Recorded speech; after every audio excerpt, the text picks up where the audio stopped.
All right, you guys, I'll be going live in just a second here.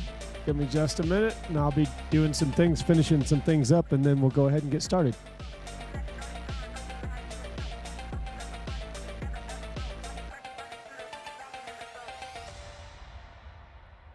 Okay, I guess that's how we're going to get started. So you guys, welcome. Welcome to another program that we're going to do, and I'm going to get some things out of the way first. So first of all, let's go through the disclosure. This is for Tito. The following program contains mature content and is the truth. No part herein is intended to be legal advice and is for entertainment purposes only. Audience discretion is advised. All right, you guys, ladies and gentlemen, picture this. You're standing at the entrance of an ancient labyrinth. It's daunting with twists and turns that seem to lead nowhere. And lurking within its walls are the complex rules and regulations of recording documents in your local county. Blah. But fear not, just as Theseus navigated the labyrinth within the help of Ariadne's thread, today we will unravel the maze of document recording with humor, history, and a touch of legal savvy. Again, no legal advice, just entertainment purposes only. And don't worry, there's going to be no minotaurs, only minuscule details to sprinkle a pop culture references to guide us through this.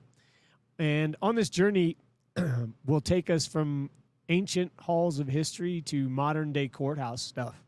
We're going to explore principles of equity that ensure that fairness, dive into landmark cases, and even encounter a few Pixar characters along the way. So grab your metaphorical thread, and let's begin our adventures through this labyrinth of legal documentation.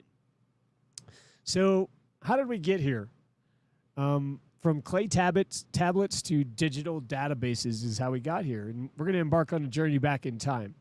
The practice of recording documents dates back to ancient civilizations where scribes meticulously documented transactions, and they were on clay tablets.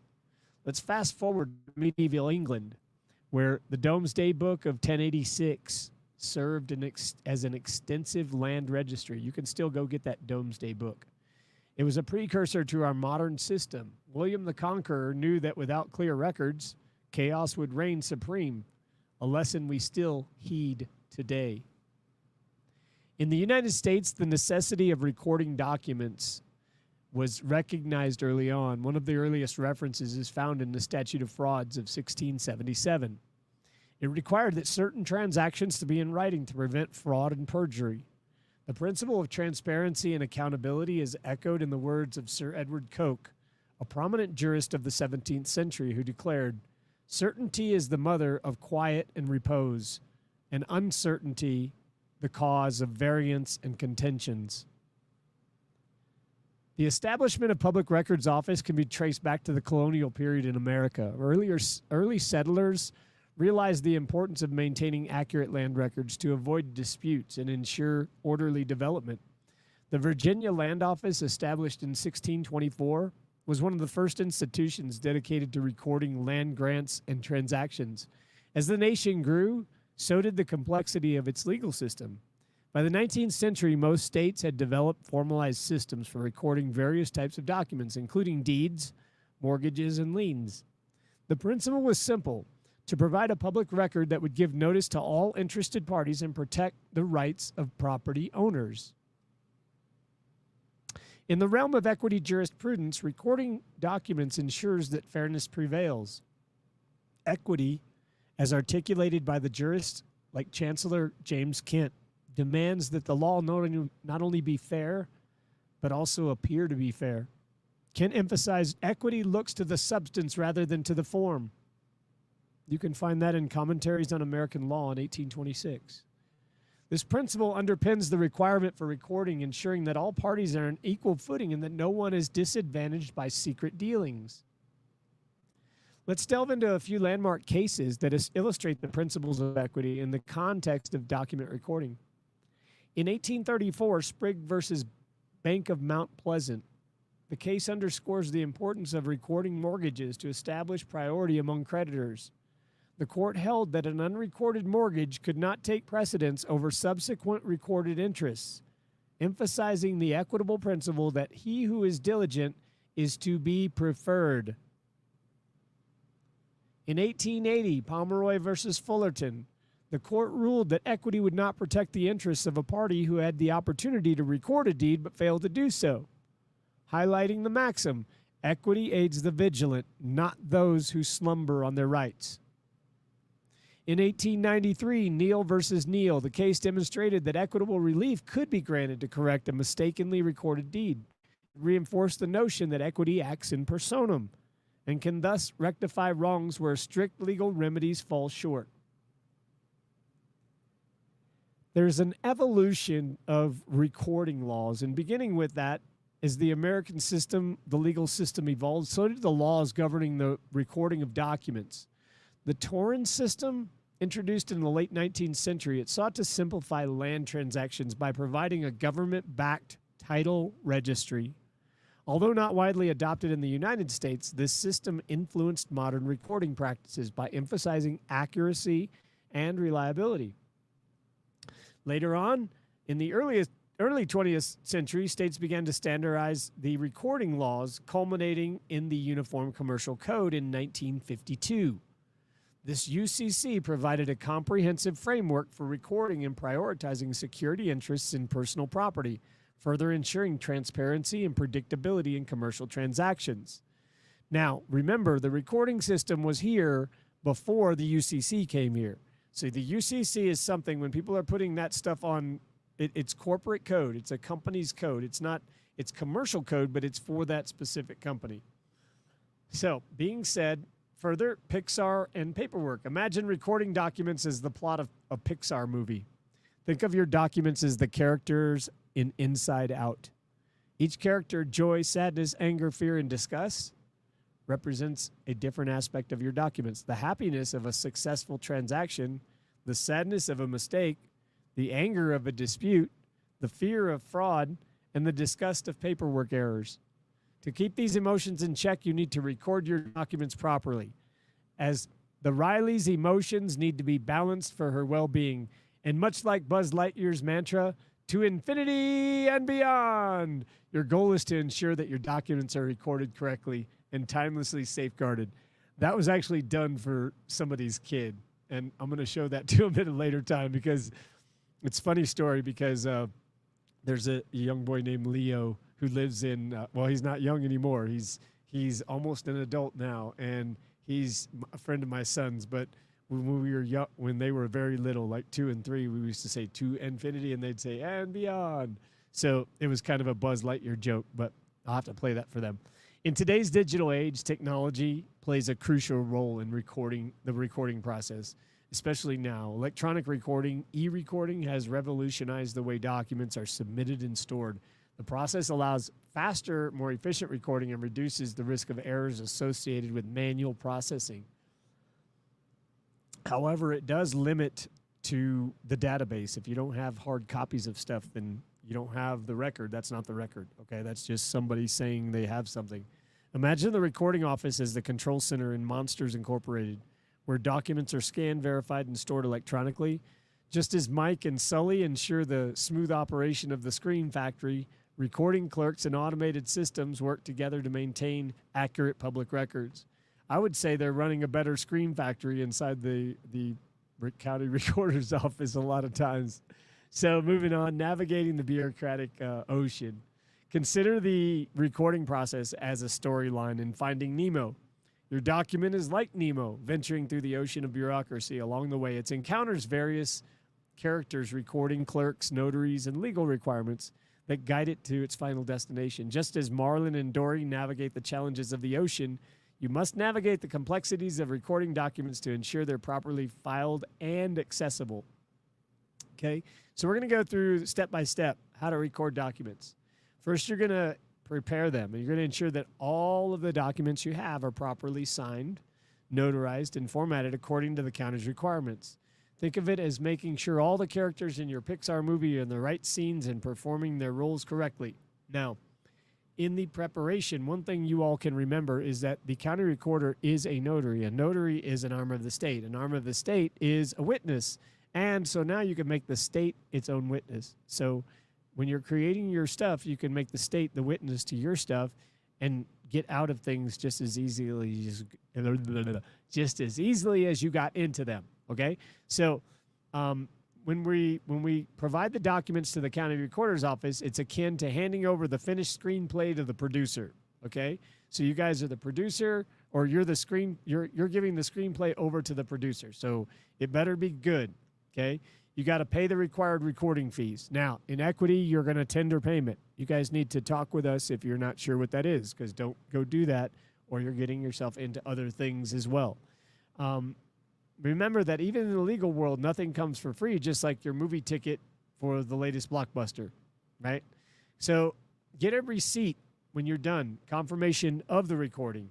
This is your ticket stub, proof that you watched the movie, or in this case, proof that you recorded your document, okay? Follow up. You're going to check the public records. Make sure the document is correctly recorded. It's like reading the reviews to make sure your movie got the 5-star rating it deserves. Okay, so you need to follow up. These are going to be things that you're going to want to avoid. Okay, just as a script needs to follow a certain format, so do legal documents. Ensure that margin, font sizes, and other requirements are met to avoid the rejection. You can go and find the local court rules. Your local court rules will help you with that. A document without signatures is like a movie without a cast. Make sure all required signatures are present and notarized. If it is something like a trust, make sure that every single page is initialed as well. Okay? And that would be like, every page. The reason you want to initial every page is because you're acknowledging the terms and conditions on the trust for every single page. You're saying not just one signature at the end, you're giving acknowledgement on every single page. That's important. Timing is everything. Don't wait too long to record documents. Delays affect the priority of your interest, okay? People lose out all the time because they don't do stuff in priority. But I'll tell you something. Most of these places that are doing these things to people have nothing recorded. They have nothing out there. So you guys have a very good opportunity if you just pay attention. This is just a game, okay? But they're playing a game with something that you think is something different. And to them, it's just a game. It's just an accounting game. And for you, it is your lifestyle because you put everything into this, but you're not playing the same game you think you are, okay? Notices in newspapers play a crucial role in informing public about various legal actions. So I'm going to give you guys some examples of real-life notices that you might encounter. This is a real-life notice. Notice of foreclosure, public notice. Notice is hereby given that the property located at 123 Main Street, Anytown, USA, will be sold at the public auction on July 15, 2024 at 10 a.m. in the county courthouse, 456 Elm Street, Anytown, USA, due to the default of the mortgage. For more information, contact County Recorder's Office. These are simple things you can find in just the newspaper. Here's a notice of name change. Notice is hereby given that Jane Doe has filed a petition in the County Court of Anytown, USA to change her name to Jane Smith. A hearing in the petition will be held on this date in the courthouse and give people an opportunity to object to it. That's it. So the role of equity courts, once you have documents recorded, the County Recorder Office, they act as the vigilant watchdog. Okay, so they ensure public access and the integrity of the records for you. Enforcement doesn't end there, though. Equity principles ensure that the recorded documents are upheld in disputes. Equity courts play a crucial role in enforcing the principles of fairness. They can provide remedies such as specific performance, injunctions, and reformation of documents. They can change documents. For instance, if a recorded deed contains an error, an equity court can order correction to reflect the true intent of the parties. So I'm going to give you a real, some just basic scenarios. The case of the missing mortgage. Imagine you bought a house and the seller forgot to record the mortgage discharge. Years later, you discover a cloud in your title. In equity, the court can compel the recording of the discharge to clear your title, ensuring that equity delights to do justice and not by halves. That's a maxim. The disputed easement. Suppose your neighbor claims an easement over your property that isn't recorded. An equity court can investigate the claim and, if found to be legitimate, order its recording to reflect the true status of property rights. How about a phantom lien? Picture a contractor that places a lien on your property for unpaid work, but you have proof of payment. An equity court can order the removal of the fraudulent lien, adhering to the maxim, equity abhors a forfeiture. You guys thinking that you don't have remedy, you don't have remedy in those courts. You just got to change some things because you have records that are out of line, and that's what's causing your problems. Recording documents also plays a crucial role in determining the priority of interests in property. And this is particularly important when multiple parties have claims against the same property. Equity courts rely on recorded documents to establish the order of priority. So they ensure that rights of all parties are fairly protected. I'm going to try something here, guys. Give me a minute. Okay. So consider the case of Rice versus Rice, 1853, where the court held that priority of interests in property is determined by the order in which they're recorded. The principle prevents disputes and ensures a transparent and predictable system of property rights. Okay. Errors and omissions. Since mistakes happen even in the best circumstances, equity courts have the authority to correct errors and omissions in recorded documents to reflect the true intentions of the parties involved. For example, in 1890, Canfield versus Canfield, the court reformed a deed to correct a typographical error that significantly altered the property description. And the case illustrates the equitable maxim that equity regards as done that which ought to be done. By reforming the deed, the court ensured that the recorded document accurately reflected the parties' intentions, and it promoted fairness and prevented unjust outcomes. To truly appreciate the modern recording systems, it's essential to understand their historical development. The recording of documents, particularly land records, has a rich history and dates back to the ancient civilizations. In ancient Egypt, scribes recorded land transactions on papyrus scrolls, ensuring that ownership and transfers were documented for posterity. During the Roman Empire, the tabularium served as a public record office where important documents, including property records, were stored. The Romans understood the importance of maintaining accurate records to prevent disputes and ensure the stability of property rights. The tradition continued into medieval period, where manorial courts recorded land transactions in manor rolls, providing a local record of property ownership and transfers. So this was influenced in English common law. The recording practices of English common law significantly influenced the American legal system. The Statute of Enrollments, enacted in 1536, required certain conveyances of land to be enrolled in public registry. The statute aimed to provide transparency and prevent fraudulent transfers, reflecting the growing importance of public records and ensuring the integrity of property transactions. The colonists brought these legal traditions with them to the New World, establishing public record offices in the American colonies. The recording of deeds, mortgages, and other documents became a cornerstone of the colonial land law, laying the foundation for modern recording systems we have today. Now, I want to tell you guys that a lot of what they've done in the recording system now, it was adopted from over there, but we didn't have any idea of how these laws worked or how things went over there. So it's like we just got this stuff slapped on us where someone else knew all the rules and we had no idea what the rules were. And that's really not a fair system because we're at a disadvantage. And they're like, okay, well, we're going to take over with this new system on the surface and you're just going to be a part of it. Just bear with us, okay? And for those of you that don't understand it, just don't worry. You're along for the ride. I mean, that's kind of the message that they said when they transferred over to these other ways of recording stuff. There was a system that was in place, folks. This land was not settled by the people that created the recording system. What happened was, in fact, the people that created the recording system, they wouldn't even go any further west of the Mississippi River because they were afraid of the Indian people because they were going to They didn't like them encroaching on their private stuff. And for good reason. Look what happened. They took it all. And then they said it's ours. And then they gave it back to them. Here's a title. Here's a piece of paper that says you can have this piece of it. That's not right. And it never was right. So as the United States expanded westward, the need for a reliable system of recording land transactions became even more critical.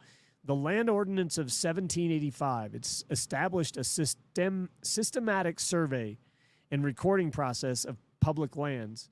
It facilitated orderly settlement and development. The ordinance created a public land survey system, PLSS, which divided land into townships and sections, providing a clear framework for recording land ownership. In the 19th century, states began to formalize their recording laws, ensuring that land transactions were accurately documented and accessible to the public. The introduction of the Torrens system in some states sought to simplify land registration by providing a government-backed certificate of title. Wow, isn't that something? The introduction of the Torrens system in some states sought to simplify land, Remember, problem, solution become necessary. So what it's saying is they're saying, we'd like to introduce this because we got a problem. It's way too complicated. So we're going to simplify it. So they introduce simplification. Okay, we're going to do this. So everybody's like, wow, if it's going to simplify life, then let's do it. So people do it. And then it says, oh, well, to do it, we have to have a government-backed certificate of title. Oh, well, what's that mean? Well, it just means you have to give us your land, and then we'll give you the certificate back, says that, you can stay on it and do things. Isn't that nice of them? Super, super nice. I mean, I appreciate the owners. I love my owner. My owner is my creator, though, folks. I love my owner. Okay, and that's why I don't have any other owner. I have this crazy system that was given to me to use while I was here. Usufruct. Mine. I found Nemo long time ago, but listen, that's not for us. Well, it's not for me, and it's for you to choose. But I can tell you that, when you have choices, it makes things much, much better. And I'm not talking about an illusion of choices. Like, oh yeah, here's the three choices you could pick from. That's not choices, folks. That is multiple choice. Okay, multiple selection slavery. Like, what level of slavery do you want to be? When you only see 4 or 5 selections, that's slavery, okay? That's slavery. So don't, just have your own mind. Think with your own mind. As long as you do that, you'll be fine. And I'm not the first one that said that. So the UCC was published in 1952, and it provided a comprehensive framework for recording and prioritizing security interests in personal property. Ironically and lovely, Article 9 of the UCC, it governs secured transactions, and it requires the filing of financial statements, UCC 1, to perfect security interests. This system ensures that creditors have a clear and enforceable claim against the debtor's property, promoting transparency and reducing the risk of disputes. The notable thing about that, folks, the thing to note for you guys is that stuff isn't for you either, because you guys are way more amazing than that. You see, there's another level. There's the level where you're at the bottom, you're going, wow, I'm really a slave. And then there's this level going, wait, I can do this stuff? And then there's a level that's above that going, okay, you need to do this, and you need to do this, and you need to do this. And that's where you guys should be. That's where I see you as. I wish you would see you as that, because you have infinite abundance. That's all I'm going to say. Nothing in your existence is finite. Nothing has a period on the end. It's whatever you want to imagine and be. In recent decades, the technological advancements have revolutionized the recording process. Again, the e-recording. We have blockchain technology, which also is being explored as a potential tool for recording property transactions. No. Me no likey. By creating a decentralized tamper-proof ledger. That's what they're talking about. Blockchain could enhance security, but it's enhancing it on a artificial level. Enhanced security is like a lock is only to keep an honest man honest. So you guys are not gonna you're not gonna create something that you're not going to reinvent something, a new way to do something else. It is already done. It's already been, like, that way has already been specified in how it's going to be done. And so you're not going to create a new, better way to do it. Listen, we already have a creator that made everything that goes in your veins just perfect. If something is not working inside of your body, it's because something that you're doing outside or something that you're putting inside of it is not what it needs or what it wants or what it requires. So when you figure those things out, that you are a energy field and you are a transmitter of energy, and you can either be a positive transmitter of energy or you can be a negative transmitter of energy. And we all know one of each of those, at least in our lives, or who we've come across, where, even if you're a negative person, you still know somebody that's more negative than you. Okay. I know that because I used to be a really negative person. And sometimes I would run across people and I go, wow, how do they even deal with themselves being that negative? And then I look back on myself and I was like, oh my gosh, there's people that I call, folks. There's a friend I have, and Raul, cheers, brother. My friend in California, he is the one that really taught me, like, don't sweat stuff. And he's from India. And, he has this funny, like, accent. I think it's funny because to me, it doesn't sound like any way that I would talk. So I try to talk like it, but I'm not that cool. So Raul is a super cool guy, but, like, there's things that he taught me that, you can't, like, I can't teach other people. I wish I could, but and it was not by, like, you need to do this or do that. It was like,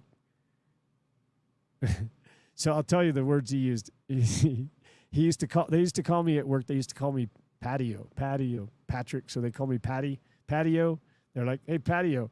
He's like, Patio, you need to chill out. He would tell me, you need to chill out. And I would realize, wow, I'm really uptight. Okay. So I need to just calm down and just not be so anxious to do whatever. And I don't even know what I was anxious to do.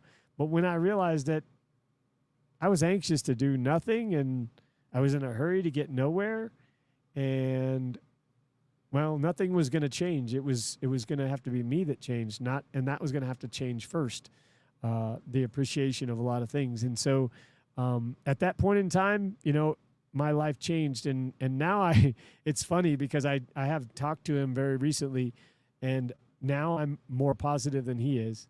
And he's like, I'm so glad to hear that. He's always happy for me, but he's struggling with some things in life. And it's like, we just go through these spiritual transitions where we learn things about ourselves, and we, are behind people in certain times. And then we come back together and we realize that we've evolved much more than they have. And sometimes it's good and sometimes it's not, what we want. I mean, it's always good, but sometimes it's not what we want. And sometimes it can be sad because it's change. It means change is happening, but all good, all good. I'm grateful for it. So, one of the fundamental principles of recording laws is the maxim first in time, first in right. That was almost really hot.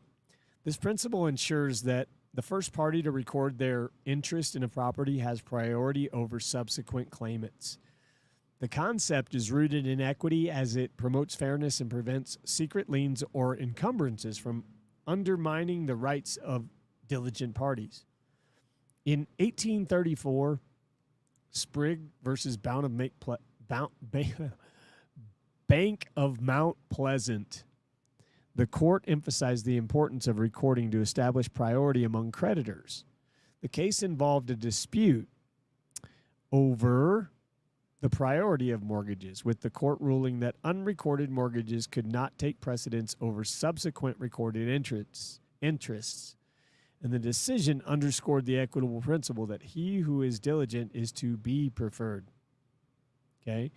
The doctrine of constructive notice plays a crucial role in recording laws. When a document is recorded, it provides public notice to all parties of the recorded interest. And it means that subsequent purchasers or creditors are deemed to have knowledge of the recorded instrument, even if they have not seen it. Constructive notice is an equitable doctrine. that prevents parties from claiming ignorance of recorded interests and ensures that the public record serves as a reliable and transparent source of information. It promotes fairness and it reduces the risk of disputes. Equity courts have authority to reform recorded documents and correct errors.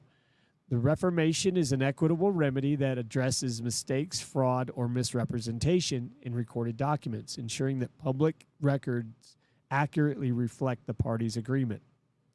In 1890, in Canfield versus Canfield, the court reformed a deed to correct a typographical error that significantly altered the property description. The case illustrates the equitable maxim that equity regards as done that which ought to have been done. By reforming the deed, the court ensured that the recorded instrument accurately reflected the intention, promoting fairness and preventing unjust outcomes.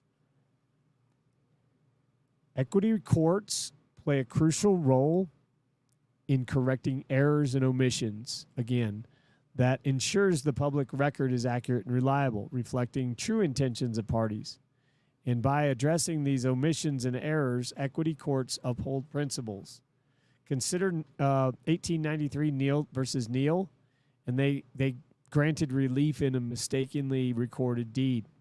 Okay, equitable estoppel is a doctrine that prevents a party from asserting a claim or right, and that right would contradict their previous actions or statements.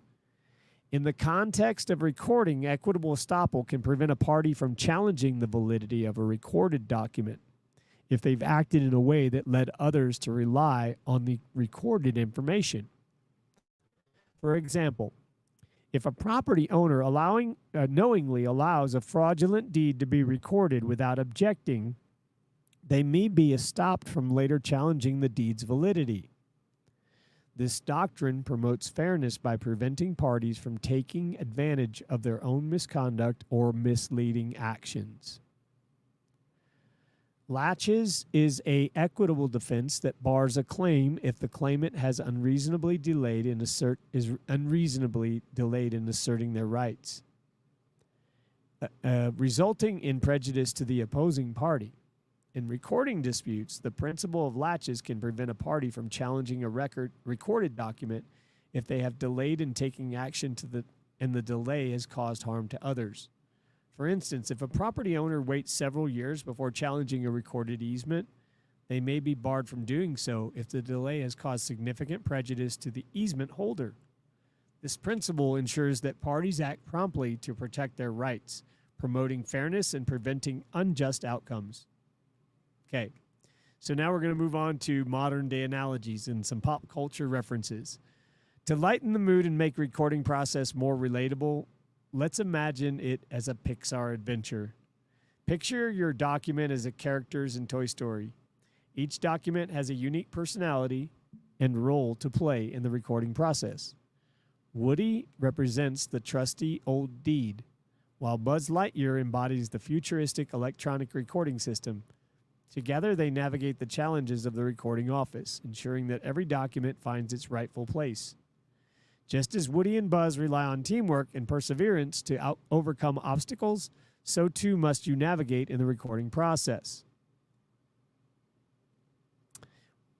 You must have diligence and attention to detail. And remember, every successful recording is a victory worth celebrating, just like when the toys finally returned to Andy's room. Now let's imagine the recording process as a superhero movie. Your documents are the heroes, each with their unique powers and abilities. The county recorder's office is the Justice League headquarters, where the heroes gather to protect the public record from villains like fraud and forgery. I know some of you guys are going, oh my gosh, do not use that example. That is not what it's like. But I understand your frustration. Once you start asserting positions, you're going to have more authority. Superman, representing the power of notarization, ensures that every signature is genuine and every document is authentic. Batman, the vigilant protector, scrutinizes every document for errors and omissions. Wonder Woman, the embodiment of equity, ensures that the recording process is fair and just for all the parties involved. Together, these heroes uphold integrity of the public record, ensuring that every document is accurately recorded and accessible to all. And just like In any superhero movie, the villains are no match for the combined forces of our recording heroes. Finally, let's imagine the recording office is a theme park. Each ride represents a different step in the recording process, from notarization to submission to verification. The deed drop takes you on a thrilling journey through the intricacies of the property transfers, while the mortgage mambo spins you through the world of secured transactions. As you navigate the theme park, you encounter various characters and attractions that make the recording process more engaging and enjoyable. And just like in a theme park, the goal is to have seamless and enjoyable experience, ensuring that your documents are accurately recorded and protected. So we're going to talk about some examples. Imagine that you own a piece of land and your neighbor claims that a portion of it belongs to them. The dispute centers around a boundary line that was established many years ago, but it was never properly recorded. To resolve the issue, you decide to record a new survey of the property, clearly delineating the boundary lines. That's an equitable remedy. However, your neighbor challenges a survey, claiming that the original boundary line should prevail. In equity, the court can examine the evidence and determine the true boundary based on principles of fairness and justice. The court may order the recording of the new survey if it reflects the true intentions of the parties and promotes a just outcome. Consider a scenario where you purchase a property, and shortly after closing, you discover that there's an old unrecorded mortgage that was never discharged. The previous owner insists that the mortgage was paid off, but the discharge document was never recorded. In this situation, equity can provide a remedy by compelling the previous owner to obtain a record of discharge of the mortgage. This ensures that your title is clear and free of encumbrances, protecting your rights as the new property owner. Now let's imagine you're a contractor who's completed work on a property, but the property owner refuses to pay. To secure your payment, you file a mechanics lien against the property. However, the property owner falsely claims that you never performed the work and files a fraudulent lien release. In equity, the court can investigate the facts and determine the validity of the lien. If the court finds that your lien is legitimate, it can order the reinstatement of the lien and provide you with remedy to secure your payment. This ensures that equity prevails and the true facts are reflected in the public record. Consider another case where two individuals with similar names own properties in the same county. And due to a clerical error, a lien intended for one property owner is mistakenly recorded as the other's property. This error creates confusion and potential legal issues for both parties. In equity, the court can correct the mistake by ordering the removal of the erroneous lien and ensuring that it is recorded against the correct property. This remedy upholds the principles of fairness and prevents unjust outcomes resulting from clerical errors. Now imagine you purchase a property with the understanding that you have access to a neighboring parcel via an easement. However, after the purchase, you discover that the easement was never recorded, and the neighboring property owner disputes your right of the access. In equity, the court can examine the evidence and determine whether an easement exists based on the intentions of the parties and principles of fairness. If the court finds that an easement was intended, it can order the recording of the easement to ensure your rights are protected and the public record accurately reflects the true status of the property. These are some examples that equity does. Consider a scenario, another one, where a property owner passes away and the heirs are unaware of their inheritance due to an unrecorded will. The property is subsequently sold to a third party who records the deed without knowledge of the hidden heirs. In equity, the court can investigate the circumstances and determine the rightful heirs based on the unrecorded will. If the court finds that the heirs have a legitimate claim, it can order the correction of the public record to reflect their interests, ensuring that justice is served and the rightful owners are recognized. As we reach the end of our journey through the labyrinth of document recording, it is essential to recognize the profound impact that accurate and transparent public records have on our society. The principles of equity and fairness that underpin the recording process ensure that property rights are protected, disputes are minimized, and justice prevails. By mastering the art of document recording, we uphold the values of transparency, accountability, and integrity. Whether you're a property owner, a legal profession, or simply a citizen navigating the complexities of the legal system, understanding and adhering to these principles is crucial for safeguarding your rights and promoting a just society.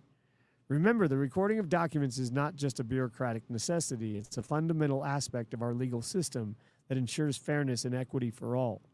So as you navigate the labyrinth of legal document recording, let the principles of equity be your guide, ensuring that the path is clear, the process is fair, and the outcome is just. And thank you guys for your legal endeavors. Be as smooth as a Pixar movie and as fair as the scales of justice. I appreciate all of you guys for coming out, and I'm just going to check to see if we got any questions, because that's what we're going to move on to.